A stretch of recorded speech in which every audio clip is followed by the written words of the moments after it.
Tonight, we drift into the quiet beginnings of a life shaped by curiosity, where the soft hum of nature became a gentle teacher.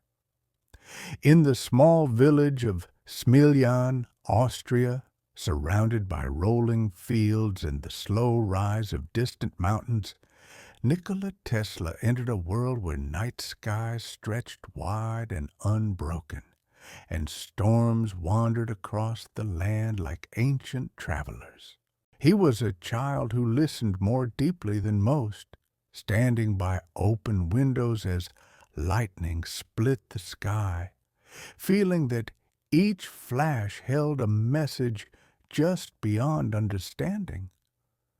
There was something in those moments, something about the rhythm of brightness and darkness that stirred a quiet fascination inside him. His home was lit mostly by the warm flicker of oil lamps, and the shadows they cast moved gently along wooden floors. The world felt softer then, slower, filled with the hush of rural nights. Tesla spent many evenings watching the way firelight shifted, how it swayed in small, graceful arcs, as if following a hidden pattern. Even as a boy, he wondered why flames bent with passing air, why water curled into spirals when a stream narrowed, and why the wind carried certain sounds farther after dusk. To others, these details were ordinary. To him, they were subtle invitations, clues that the world moved according to rules he longed to understand. His mother, gifted with an instinct for invention, though she had little formal schooling, fashioned tools and household items with patient hands, turning bits of wood, cloth, and metal into something useful and simple. Tesla watched her closely. The calm precision of her work stayed with him, the way she allowed ideas to unfold quietly rather than forcing them into shape. Years later, he would say that his earliest lessons in creation, discipline, and imagination came not from books, but from her quiet presence at the table. When storms swept across the Lika region, as they often did, Tesla felt an unusual tranquility settle over him. Others hurried indoors, but he lingered under sheltered porches, watching clouds gather in towering forms that drifted slowly across the sky.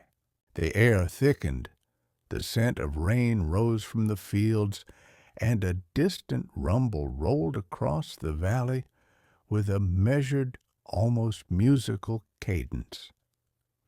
He noticed that thunder rarely arrived as a single burst. It moved in waves, one after the other, as though responding to some deep and steady rhythm. On those nights, the world around him felt both immense and intimate. The crackle of distant lightning, the soft wind swirling through the grass, the sudden stillness that followed each bright flash.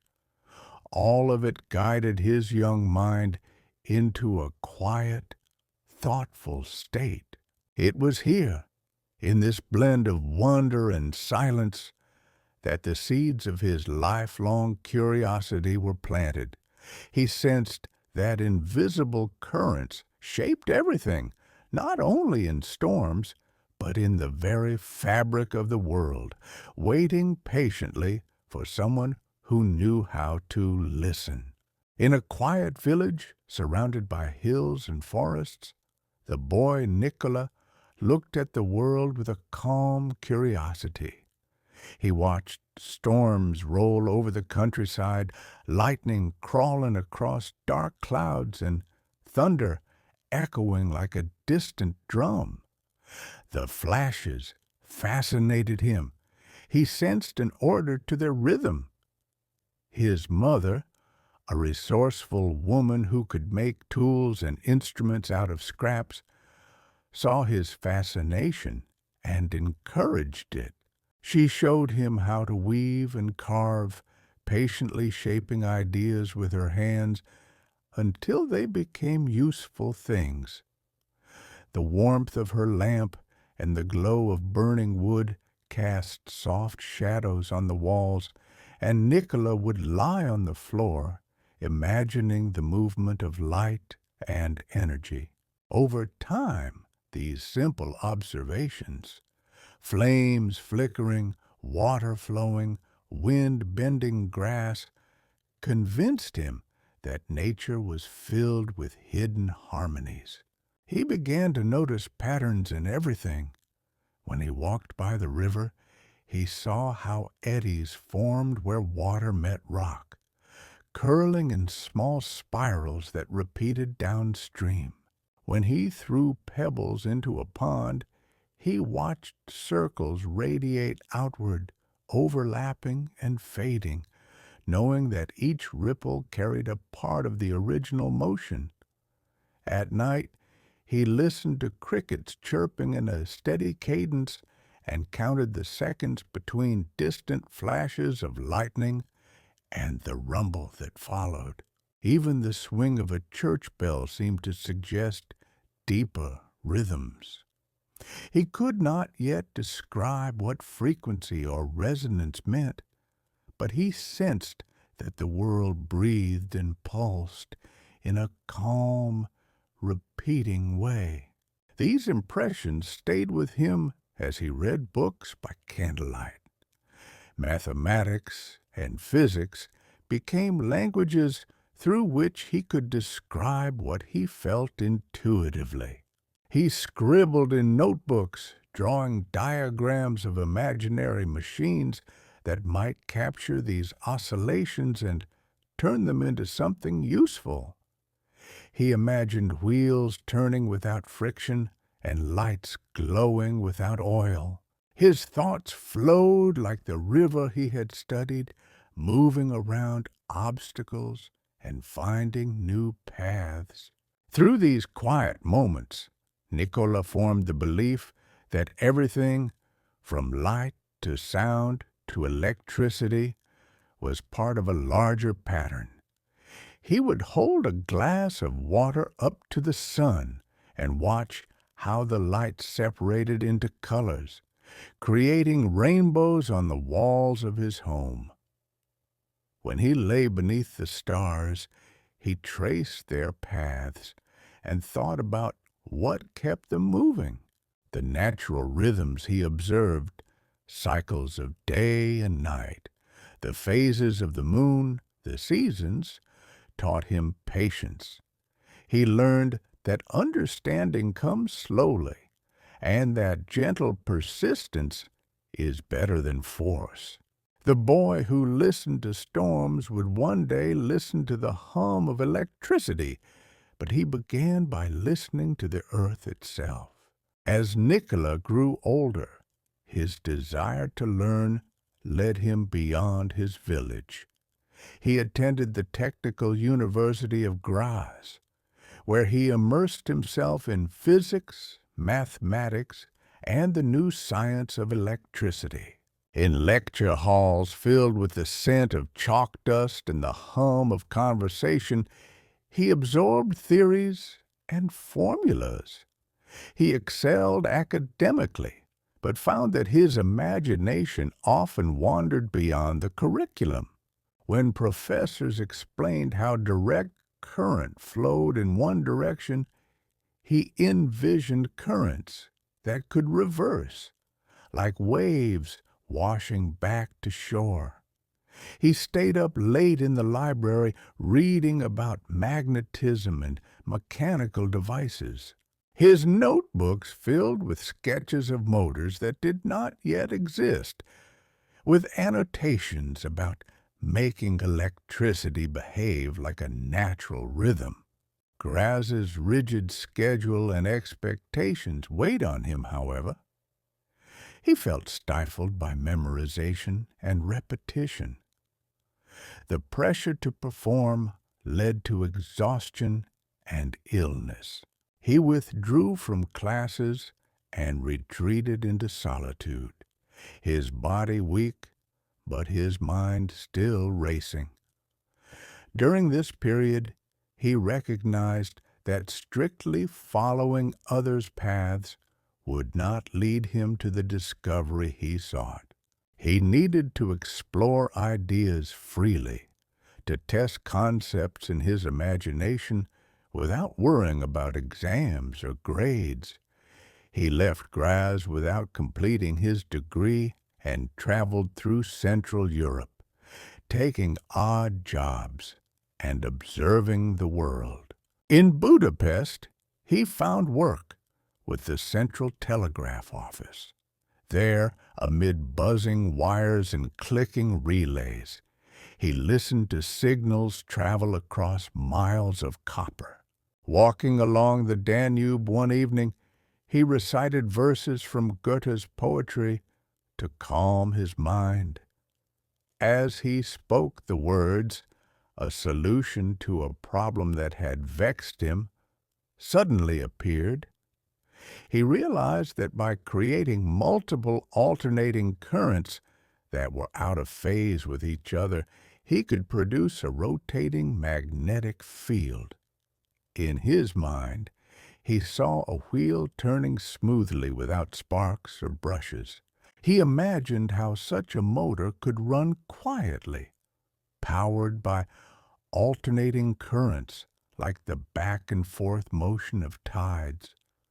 The idea was complete, and he knew he had to bring it to life. This revelation marked a turning point. Nikola now felt a clear purpose. He understood that the currents he wanted to harness could do more than light lamps. They could turn machinery, transmit power over great distances, and transform how people lived. He resolved to find a place where he could work on his vision. Friends suggested America, where electricity was beginning to illuminate cities. He gathered his few possessions, collected letters of introduction to important inventors, and purchased a ticket for a voyage across the Atlantic, trusting that the currents he dreamed of would guide him. The voyage to America was both a physical crossing and an inward journey. Nikola boarded a steamer in the late spring, carrying little more than a suitcase with a change of clothes, a few personal items, and the letter of introduction to Thomas Edison. The Atlantic stretched before him, a vast expanse of gray and blue. The ship's engines pulsed like a steady heartbeat as they churned through the waves. He spent hours on deck, watching the horizon rise and fall, feeling the salt breeze on his face, and thinking about the world he was leaving behind. Beneath the rhythmic creaks and groans of the vessel, he imagined the invisible currents that ran through the ocean and the air. As the ship neared New York, the harbor came into view, brimming with masts, smoke, and movement. The Statue of Liberty loomed gracefully, its torch raised high, symbolizing new opportunities. Immigrants around him cheered and pointed, their excitement palpable. Nikola stood quietly, feeling both the promise and the weight of what lay ahead. He had heard stories of Edison's laboratory and of a bustling city illuminated by electric lights. New York did not disappoint in its energy. Horse-drawn carriages filled cobblestone streets, and vendors shouted from stalls. Telegraph wires crisscrossed overhead, buzzing with messages. When Nikola delivered his letter to Edison's office, he was ushered into a world of invention. Edison's workshop was crowded with tools, wires, and glass bulbs. The hum of generators and the scent of hot metal filled the air. Men tested new designs and wrote notes on chalkboards. Edison himself was constantly moving, his sleeves rolled up, directing projects and solving problems on the fly. He welcomed Nikola politely, intrigued by his credentials and the letter's praise. Nikola began work immediately, improving Edison's direct current generators. He labored long hours, often through the night, adjusting parts and redesigning components to increase efficiency. He respected Edison's tireless spirit, but noticed their differing approaches. Edison favored practical experimentation, trying one configuration after another until something worked. Nikola preferred to imagine systems in his mind, to solve problems with intuition and calculation before building anything. He quietly suggested that alternating current might allow electricity to travel farther and more efficiently. But Edison remained unconvinced, invested in the direct current network he was creating. For a time, Nikola set aside his own ideas, focusing instead on the tasks he had been assigned. He learned a great deal from the work.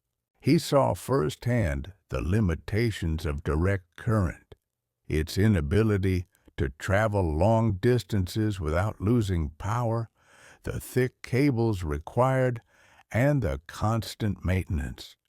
He respected Edison's achievements, but felt more strongly that his alternating current system would be better suited to the growing electrical demands of a nation. The seeds of a departure were sown.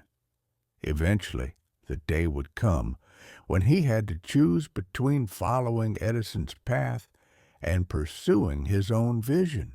Working in Edison's laboratory, Nikola found both inspiration and frustration. He admired the team's relentless experimentation and the sense of urgency that electrified the workshop. But his thoughts kept returning to alternating current. While the machines around him hummed with direct current, he imagined waves that rolled back and forth, carrying power like the tides. He improved generators, rewound coils, and adjusted magnetic fields, increasing the efficiency of the existing system. Yet when he spoke of his ideas for alternating current, his words were met with skepticism or polite nods. Edison valued practical solutions that could be implemented immediately, and saw little reason to risk his burgeoning empire on a new approach. The lab's demanding pace wore on Nikola. He slept little, ate irregularly, and poured himself into his work. Despite his successes, he felt unappreciated. One day, Edison promised a substantial bonus if Nikola could significantly enhance the output of a generator. Nikola met the challenge, redesigning the machine so that it produced more power with less wear. When he asked for the promised reward, Edison reportedly laughed and explained that the offer had been made in jest, reminding Nikola that Americans did not understand European humor. The remark stung. It underscored the gulf between their values and convinced Nikola that he would never realize his alternating current dream in Edison's employ. With quiet dignity, Nikola chose to leave. The parting was not dramatic. He simply accepted that the environment was not fertile for his ideas and thanked Edison for the opportunity.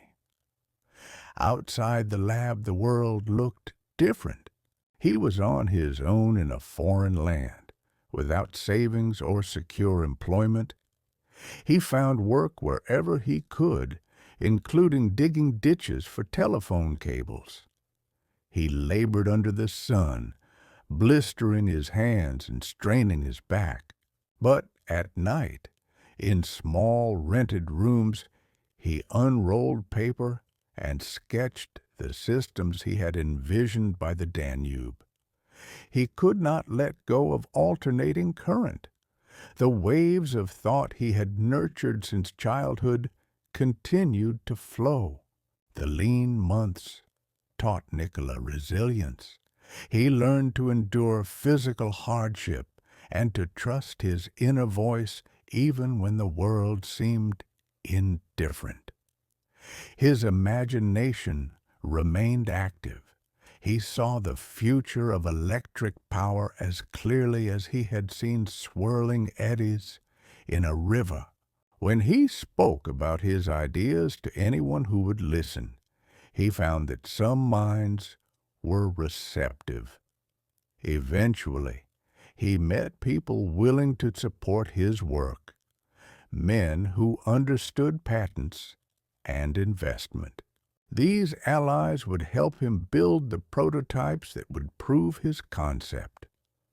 For now, however, he labored in obscurity, digging trenches by day and building dreams at night, knowing that persistence and patience were his greatest tools. Time outside Edison's lab was rough, but not barren. Nikola met Charles Peck, a lawyer with connections, and Alfred Brown, a former manager from Western Union. They listened to his description of alternating current and saw potential in his calm, confident explanation. Nikola's manner was serene. He gestured in smooth arcs as he described waves moving back and forth, coils rotating without sparks, and transformers stepping voltages up and down. Peck and Brown understood enough to know they were hearing something new. They decided to invest in him. They provided him a small workshop and funds for materials, enabling him to turn his mental designs into actual machines. With their support, Nikola wound coils around iron cores, arranged them in circular patterns, and connected them to a generator that produced alternating current. When he switched on the machine, the rotor turned as if by invisible hands. The motor was silent, smooth, and efficient. There were no brushes to wear out, no sparks to cause fire, no heavy commutators to manage. The machine ran on a rotating magnetic field produced by currents that alternated in phase. It was the physical embodiment of his Danube vision. He held demonstration after demonstration, inviting local businessmen, engineers, and curious onlookers. Some were unimpressed, seeing only a spinning wheel. Others, with a better sense of possibilities, recognized that this was something special. He and his backers applied for patents. They secured rights to the motor and the polyphase system of alternating current distribution. They sought partners to build large systems, but initial responses were cautious. Direct current was entrenched, and many investors feared the unknown. Meanwhile, Nikola continued experimenting. He built transformers that could raise voltages for efficient transmission and then lower them for safe use. He demonstrated how multiple motors could run from a single source. His shop became a place of quiet revolution. Out on the streets, He still lived frugally, but in the workshop, he felt rich in ideas. Just as conditions began to improve, Nikola was introduced to George Westinghouse, an industrialist who had made his name with railroad air brakes. Westinghouse visited Nikola's workshop and saw the motor spin. He watched the currents flow in smooth waves on the measuring instruments. He listened as Nikola described the system's potential to transmit power over long distances. Westinghouse was impressed. Here, he recognized, was a way to deliver electricity to homes and businesses far from power plants. He offered to buy Nikola's patents and to bring the system to market. Nikola accepted, seeing in Westinghouse the means to fulfill his vision. The partnership would change the landscape of electrical power, proving that patience and quiet perseverance could lead to transformative opportunities. In Pittsburgh, under Westinghouse's wing, Nikola watched his alternating current system grow from a single motor into the backbone of a new electrical network. Westinghouse Electric Company began manufacturing generators, transformers, and motors based on his designs. Engineers and machinists filled large workshops with the smell of oil and the clang of hammers, winding copper wires around iron cores with precision. The generators sent high-voltage alternating current through transmission lines, and transformers stepped it down for factories, homes, and streetlights. Across the country, new power plants were built farther from population centers, taking advantage of waterfalls and steam engines to drive the turbines. The success did not come without resistance. Thomas Edison and his allies launched a campaign to discredit alternating current. Newspapers published sensational stories about the dangers of high voltage. Public demonstrations staged electrocutions of animals to paint AC as deadly. The war of currents became both a technical debate and a public relations battle. Nikola responded not with rhetoric, but with demonstrations. He stood on stages and allowed high-frequency currents to pass harmlessly through his body, lighting lamps in his hands to show that alternating current could be safe if properly managed. Audiences, seeing his calm demeanor and the lack of harm, began to trust the new system. Throughout these years, Nikola focused on refining his machines. He never rested on his achievements. He knew that alternating current would succeed only if it proved reliable and efficient. He redesigned parts, improved insulation, and perfected transformers. He also relinquished his patent royalties at a critical moment. Westinghouse's company faced financial hardship. Investors threatened to halt the project if the royalty payments continued. Without hesitation, Nikola tore up the contract that would have made him wealthy. He sacrificed his future income to ensure that the system would survive. He believed that the good of the technology outweighed his personal fortune. The adoption of alternating current accelerated. Factories that had struggled with the limitations of direct current embraced the new system. City streets glowed with steady light. Electric motors powered streetcars and pumps. The smooth hum of alternators replaced the sputter of small engines. Meanwhile, Nikola's focus remained serene. He saw his ideas taking root and felt grateful for the role he played.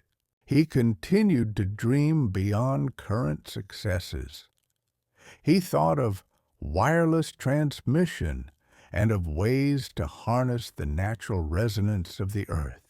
But for the moment, he let the hum of generators and the soft glow of lamps be his measure of success. Harnessing Niagara Falls was the ultimate proof of alternating currents' potential.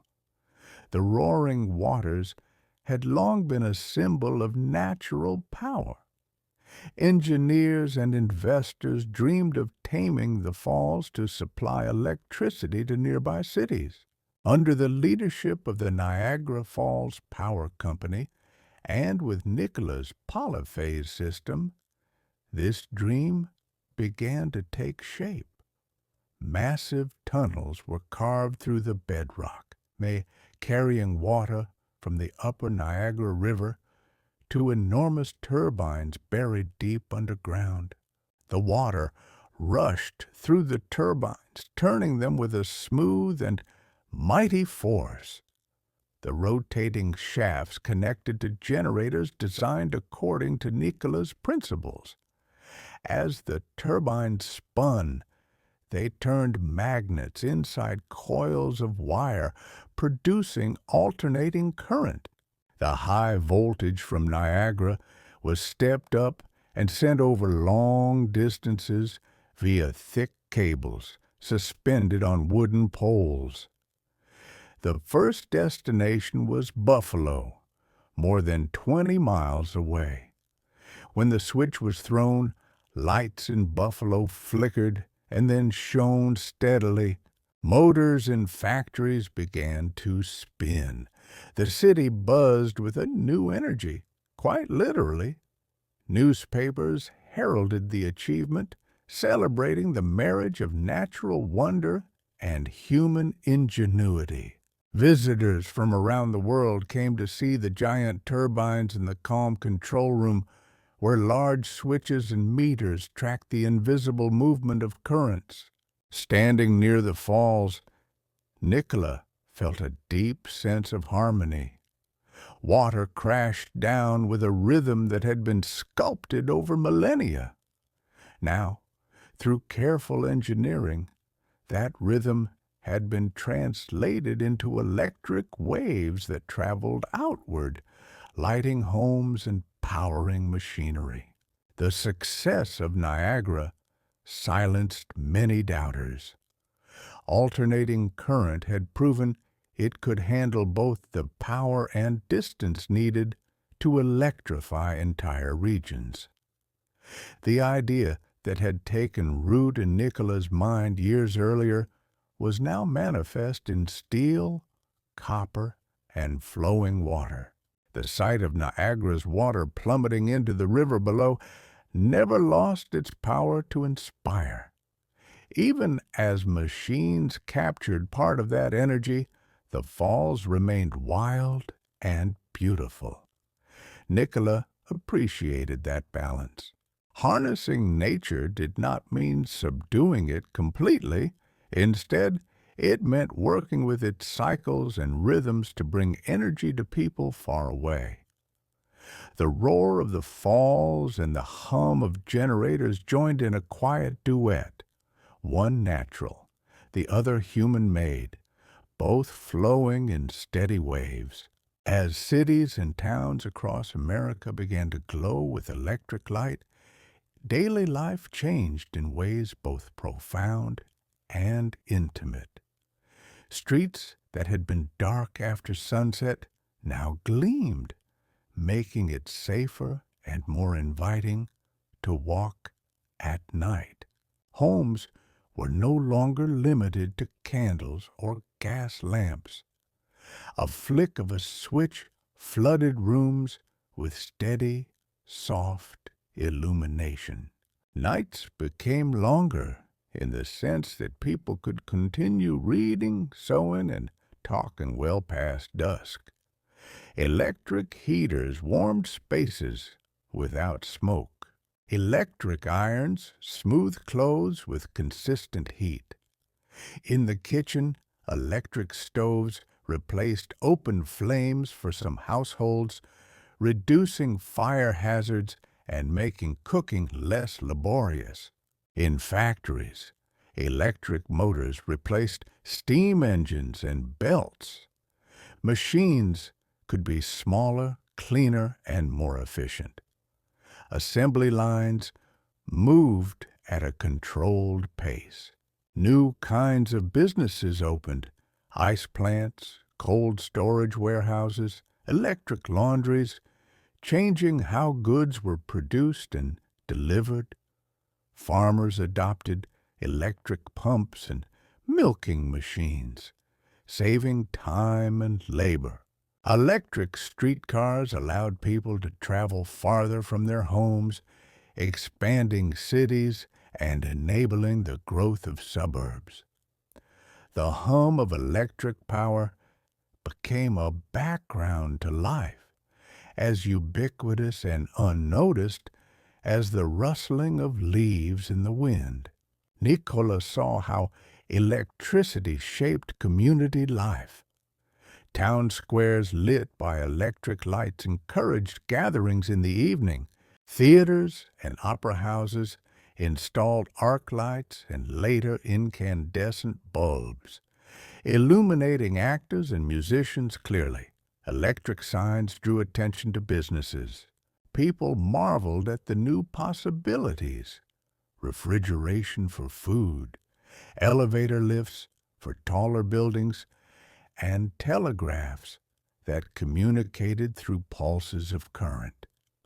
Electricity, once a curiosity, became a necessity. Despite these changes, Nikola remained aware of the subtle beauty of this energy. He did not see electricity merely as an industrial tool.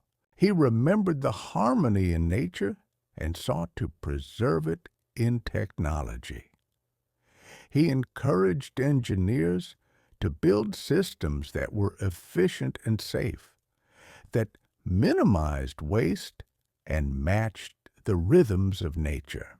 He continued to refine his devices, making them quieter, more robust, and more accessible. The lights that blazed across the nation were the visible proof of his ideas, but beneath the glow he felt the gentle oscillation of alternating current, moving back and forth, connecting cities, factories, and homes in a shared pulse.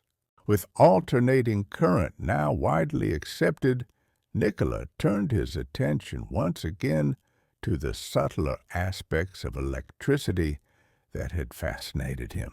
He began exploring resonant circuits and high frequencies, building devices that oscillated thousands and even millions of times per second. He wrapped coils of wire around cylindrical forms and paired them with capacitors, then powered them with alternating current. At specific combinations of inductance and capacitance, the circuits resonated. Currents flowed effortlessly at certain frequencies, and voltages rose to astonishing levels. Sparks leapt across gaps, and bulbs lit without wires. The air around the apparatus became charged, sometimes glowing with a soft violet light. These experiments revealed connections between electricity and sound. Just as a musical instrument vibrates at a certain pitch, an electrical circuit oscillates at a natural frequency. When driven at that frequency, the response is strong and clear. Nikola likened this phenomenon to a singer shattering a glass by hitting the right note. The glass absorbs energy until it breaks. In his lab, he showed how two circuits tuned to the same frequency could transfer energy between them without physical connections. He believed that by understanding resonance, he could send power and information through the air to any point on Earth. He called one of his resonant devices a magnifying transmitter. It was a tall coil with turns of wire supported on a frame topped with a metal toroid that acted as a capacitor. When excited, the device generated high voltages and frequencies, sending waves of energy into the air. Nikola stood near it, allowing the electric field to pass over his body, holding bulbs that glowed without wires. Spectators gasped at the sight. He explained gently that the energy moving through the air was like a wave in a calm sea. If your boat rides in tune with it, the movement is smooth. If not, you are tossed about. The key was tuning the receiver to the right frequency. These resonance experiments sparked ideas for wireless communication and power transfer. Nikola was patient. He knew that the devices required exact tuning and that the air and ground had their own resonant properties. He envisioned a world where towers transmitted energy through the Earth's natural frequencies and where radios would pick up signals like instruments in a symphony. He wrote papers and gave lectures describing his theories with a quiet certainty. Many were skeptical, but some listened and built upon his ideas. The seeds he planted in these experiments would later grow into modern radio and wireless power technologies, though he would not live to see them fully realized. In the early years of the 20th century, Nikola's dreams expanded to encompass the entire planet. He envisioned a system that would broadcast electricity without wires, using the Earth itself as a conductor. With funding from J.P. Morgan, he set out to build the Wardenclyffe Tower on Long Island. The structure rose nearly 200 feet into the air, its wooden lattice crowned by a spherical copper dome. Beneath the tower, deep shafts and copper pipes anchored the structure and connected it to the earth. Nikola believed that by driving the tower at the right frequency, he could set up standing waves in the planet and in the atmosphere, allowing energy to be broadcast worldwide. He imagined people around the globe drawing power from the air, lighting their homes and running their machines with devices no more complex than a simple antenna and coil. At Wardenclyffe, Nikola spent long hours supervising construction, calculating dimensions, and testing materials. He walked among the beams, listening to the wind whistle through the structure, thinking about the waves that would someday emanate from its dome. He dreamed of a network that would also carry communication signals, wireless telephony that could transmit voices and music across oceans. He imagined a world where information flowed freely and energy was abundant. However, as construction continued, costs rose, and Nikola's explanations did not satisfy his investors. J.P. Morgan, expecting quick returns, grew skeptical. The tower required more funding and time than he had anticipated. As support waned, Nikola's dream began to fade. The tower nearly complete, never fulfilled its purpose. It stood silent, its copper sphere gleaming in the sun, a monument to a vision that the world did not yet share. Nikola visited often, walking among the empty rooms in the great coils, feeling a mixture of regret and hope. He knew that the ideas behind Wardenclyffe were sound, but he accepted that the project would not reach completion. He turned his attention to other inventions, but he never abandoned the belief that global wireless power was possible. He wrote of it in his notes and spoke of it in interviews, trusting that future generations would return to the tower's principles and realize its promise. When Wardenclyffe fell silent, Nikola entered a phase of quiet invention and reflection.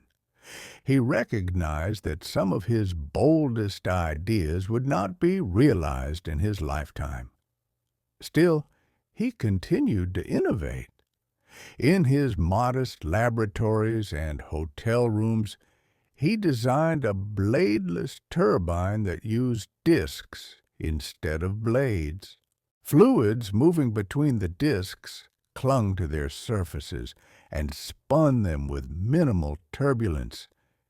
He imagined this turbine driving pumps, compressors, and vehicles with greater efficiency and less noise than traditional bladed turbines. He also built mechanical oscillators that vibrated at specific frequencies. He joked later that one small oscillator shook a building so violently that he had to stop the test to avoid damaging it. Whether or not the story was true, it illustrated his fascination with resonance and amplification. Nikola refined his Tesla coil, producing higher frequencies and voltages.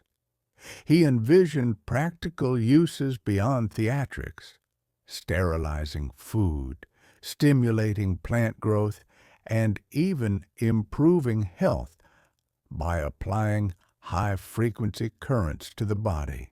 He filed patents for devices that used reflected radio waves to detect distant objects, a precursor to radar. He demonstrated a remote-controlled boat, moving it around a pond with signals transmitted through the air. He proposed remote-controlled torpedoes and automatons, machines that obeyed radio commands. He spoke of linking communication signals to pictures and music, hinting at ideas that would later become radio and television. Despite financial difficulties, he remained intellectually curious. He read widely, wrote articles, and gave interviews. He spoke about capturing energy from cosmic rays and using solar and geothermal power. He foresaw a future where energy came from the sun and from the winds, harnessed without consuming fuel. His ideas were ahead of their time, often dismissed as fanciful. Yet some younger engineers and scientists read his work and felt inspired. They recognized that even if his specific devices did not succeed, the principles behind them would find applications in new contexts. Meanwhile, Nikola lived in relative poverty. He moved between hotels in New York, sometimes unable to pay his bills. He fed pigeons in parks, giving seeds to birds that recognized him and flew to his hands. He rarely ate meat, believing in a diet of milk, bread, and vegetables. He remained a solitary figure, tall and lean, with deep-set eyes that reflected both intelligence and the weight of unfulfilled dreams. In these years, he contemplated the patterns he had seen as a child, the currents he had harnessed as a young man, and the waves he had dreamed of sending around the world. He was not bitter. He saw his life as part of a larger flow of ideas, some realized, others waiting for the right time. In his later years, Nikola found companionship in unexpected places. He spent hours in city parks, feeding pigeons. A flock would gather around him as he sat on a bench, scattering briefly when a dog approached and returning soon after. He recognized individual birds by their markings and temperaments. Among them was a pure white pigeon that visited him regularly.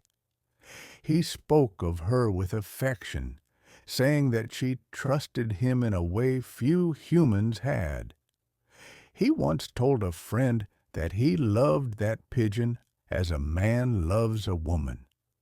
She gave meaning to his life. When she fell ill, he spent his money on medicine and built a small contraption to support her broken wing.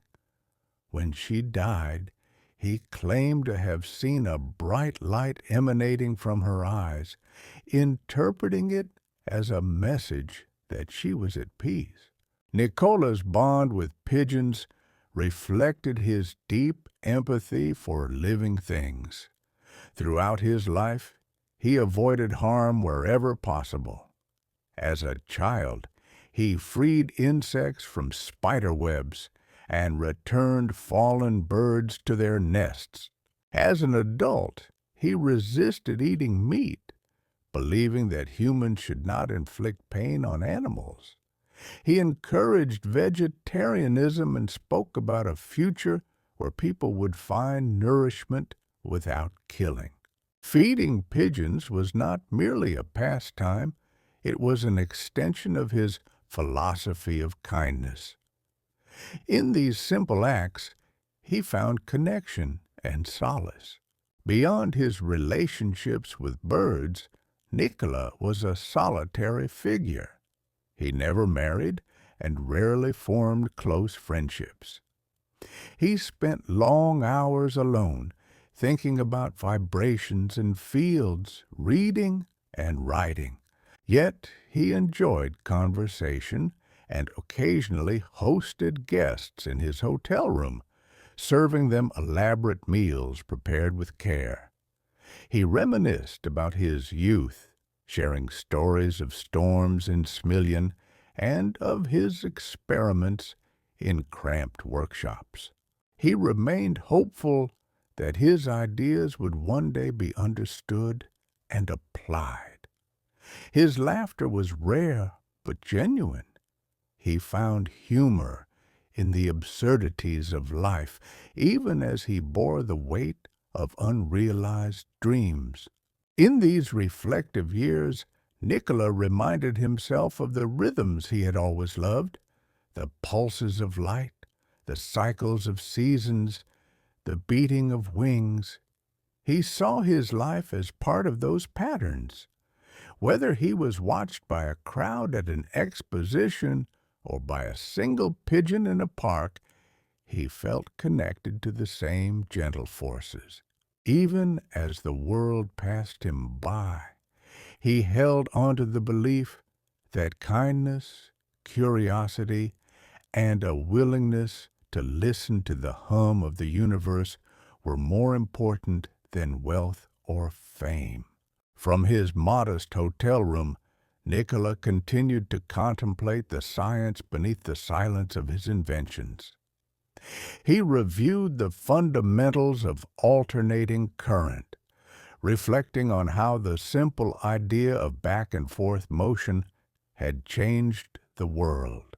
By arranging coils and magnets in particular ways, he had created rotating magnetic fields. These invisible wheels allowed motors to spin smoothly without the sparks and friction of direct current machines. They made it possible to transmit power over great distances. He marveled at how this concept had grown into an entire industry, one that powered factories and homes around the globe. He thought about his induction motor, so efficient and simple. There were no commutators or brushes to wear out, just a rotor following a rotating magnetic field like a boat on a gentle current. The design he had conceived by the Danube now ran sewing machines, factory belts, and elevator lifts. Its longevity and reliability had proven that ideas born in quiet reflection could endure. He remembered how he had demonstrated resonance with coils and transformers, tuning circuits to specific frequencies so that energy could leap through the air. Those experiments had led to radio and later to wireless communication. In them, he had seen the hidden connection between sound, light, and electricity, a connection based on vibration and harmony. Nikola also reflected on his mental process. He rarely built prototypes without first envisioning them. He would construct machines in his mind, turn them on, observe their movements, and listen to their hums. He detected weak points and adjusted designs mentally before touching a tool. This method saved time and materials. It allowed him to build complex systems that worked on the first try. He saw ideas as seeds that needed patience and careful cultivation, not immediate implementation. He knew that failure was not defeat, but part of refinement. Even his silent tower and his unbuilt turbines were not wasted. They were experiments in thought that could bear fruit later. His writings from these years emphasize the importance of imagination and empathy in science. He cautioned against pursuing technological power without moral consideration. He warned that the same forces that could illuminate and communicate might be used to harm. He advocated for the ethical use of electricity, for sharing knowledge rather than hoarding it. He believed that future generations would face choices about energy, climate, and technology that would require wisdom and compassion. His voice, though not widely heard at the time, was calm and prescient. From this point in his life, Nikola saw that his contributions were not limited to devices. He had given the world a way to think about electricity, not as a mysterious force, but as a gentle rhythmic movement that could be tuned and shared. From this point in his life, Nikola saw that his contributions were not limited to devices. He had given the world a way to think about electricity, not as a mysterious force, but as a gentle rhythmic movement that could be tuned and shared. He had shown that listening deeply to nature and to one's own mind could lead to discoveries that resonated through generations. In his quiet moments, he hoped that those who came after him would build on his work, guided by curiosity and kindness. Even as age and obscurity enveloped Nikola, the glow of his work continued to spread. After his death in 1943, scientists and engineers revisited his writings and patents. They found insights into alternating current, resonance, wireless communication, and rotary engines that had been overlooked or forgotten. His dreams were transformed into practical technologies. The unit of magnetic flux density in the International System of Units was named the Tesla, ensuring that his surname would be spoken by students and researchers around the world. Museums and memorials were established in his honor. Books and documentaries introduced him to new generations. Decades after he passed, interest in his life and work surged. People were drawn to his combination of creativity and scientific rigor. They admired his willingness to sacrifice personal gain for the sake of a greater good. They found inspiration in his words about empathy and the careful application of technology. His image entered popular culture. A new electric car company adopted his name, symbolizing a commitment to innovation and clean energy. His coils appeared on television, crackling with blue light. His story became the subject of biographies, films, and songs. Researchers continued to explore ideas he had proposed. Wireless power transfer moved from the stage into everyday life. Phones and other devices charged without cords. Experiments in resonant inductive coupling allowed energy to be delivered through floors and tables. Engineers investigated global communication networks and renewable energy sources, echoing Nikola's vision of a world powered by invisible waves and sunlight. The technologies that made his ideas feasible, transistors, semiconductors, satellites, had to be invented first. Once they existed, the seeds he had planted blossomed. In his notebooks, Nikola had written about capturing the energy of cosmic rays and tapping the power of the sun. Today, scientists harness solar and wind energy to power cities and villages. His suggestions about remote control evolved into drones and robots. His thoughts on resonance influenced MRI scanners and communication systems. Even his warnings about the misuse of electrical power guided discussions on ethics and technology. The glow that remains is not just in his devices, but in the broader acceptance of his approach. Observe nature, listen to its rhythms, and build technology that aligns with them. As a symbol, Nikola stands for innovation that serves humanity. He reminds us that ideas can originate in quiet observation, that sacrifices may be necessary for progress, and that empathy is as important as ingenuity. The gentle oscillations he imagined as a boy now pulse through power lines and wireless networks around the world. The city lights, the hum of motors, and the signals that carry voices across continents all carry a part of his vision. Tonight, as our story drifts toward its end, we look back at a life defined by gentle currents and quiet persistence. From a boy who watched storms from his window to a man who illuminated entire cities, Nikola Tesla remained faithful to the unseen patterns he sensed in the world. He listened to thunder and heard a promise.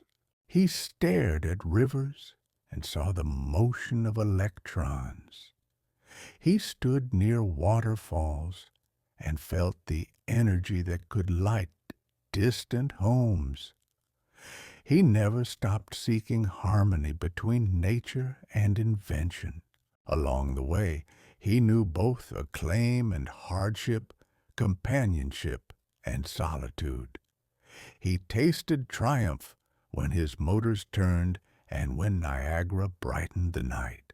He endured disappointment when Wardenclyffe fell silent and when his later ideas were met with skepticism.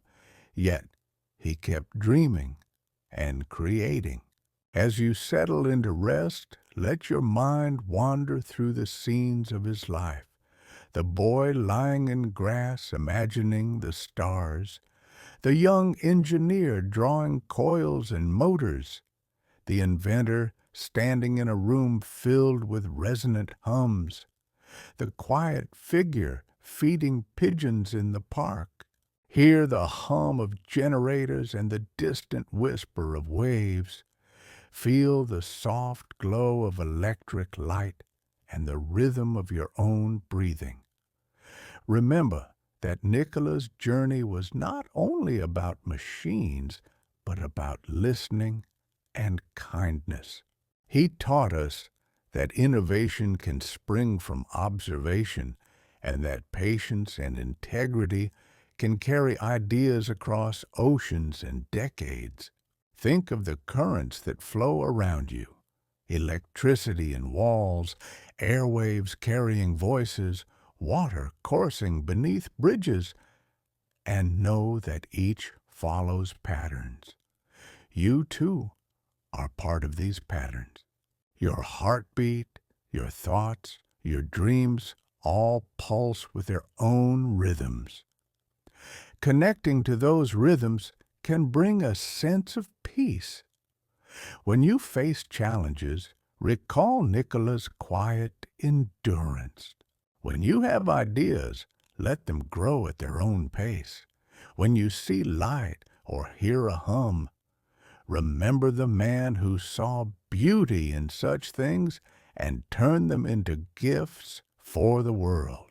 Tonight, we drift through the quiet glow he left behind.